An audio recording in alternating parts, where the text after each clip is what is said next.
കൊച്ചി തുറമുഖ ട്രസ്റ്റ് കടുത്ത പ്രതിസന്ധിയിലേക്ക്. 400 കോടി രൂപ അടിയന്തര സഹായം ലഭിച്ചില്ലെങ്കിൽ തുറമുഖ ട്രസ്റ്റിൽ ശമ്പളവും പെൻഷനും മുടങ്ങും.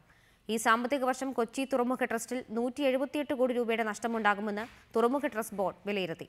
തുറമുഖ ട്രസ്റ്റിന് സഹായം ആവശ്യപ്പെട്ട് ചെയർമാൻ പോൾ ആന്റണി കേന്ദ്ര ഷിപ്പിംഗ് മന്ത്രി നിതിൻ ഗഡ്കരിക്ക് കത്തും നൽകിയിട്ടുണ്ട്. വല്ലാർപാടം കണ്ടെയ്നർ ടെർമിനൽ നിലവിൽ വന്നതോടെയാണ് കൊച്ചി തുറമുഖത്തിന്റെ കഷ്ടകാലം ആരംഭിച്ചത്.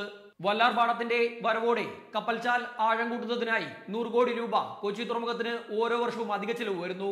പ്രതീക്ഷിച്ച നേട്ടം വല്ലാർപാടത്ത് നിന്ന് ഉണ്ടായതുമില്ല. ഇതുമൂലം വരവിനേക്കാളേറെ ചിലവാണ് ഇപ്പോൾ തുറമുഖം വഹിക്കുന്നത്. ബോർഡ് മീറ്റിംഗിലെ വിലയിരുത്തൽ പ്രകാരം 178 കോടി രൂപയുടെ നഷ്ടം കൊച്ചി തുറമുഖത്തിന് ഈ സാമ്പത്തിക വർഷമുണ്ടാകും. വരുമാനത്തിൽ നിന്ന് വരിഷ്ഠിച്ച് തൊഴിലാളികൾക്ക് ശമ്പളം നൽകിക്കൊണ്ടിരിക്കുന്ന തുറമുഖ ട്രസ്റ്റ് പെൻഷൻ നൽകാൻ ഉപയോഗിക്കുന്നത് പെൻഷൻ റിസർവ് ഫണ്ടാണ്. ശമ്പളവും പെൻഷനും നൽകാനായി 21 കോടി രൂപയാണ് തുറമുഖ ട്രസ്റ്റിന് ഓരോ മാസവും ചിലവ് വരുന്നത്. നഷ്ടം കൂടുന്ന പശ്ചാത്തലത്തിൽ അടുത്ത ഏതാനും മാസങ്ങൾക്കുള്ളിൽ ഇതും മുടങ്ങും. ഇല്ലെങ്കിൽ 400 കോടി രൂപയുടെ സഹായം കേന്ദ്രം നൽകേണ്ടി വരും. കൊച്ചിൻ പോർട്ടിന് രക്ഷപ്പെടാൻ ഒരേ ഒരു മാർഗമേ ഉള്ളൂ.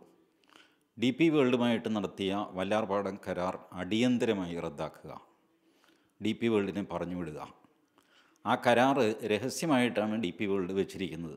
കൊച്ചി തുറമുഖത്തെ സഹായിക്കണമെന്നാവശ്യപ്പെട്ട് ചെയർമാൻ കേന്ദ്ര ഷിപ്പിംഗ് മന്ത്രി നിതിൻ ഗഡ്കരിക്ക് നിവേദനവും നൽകിയിട്ടുണ്ട്. ശ്യാമാലഞ്ചേരി, റിപ്പോർട്ടർ, കൊച്ചി.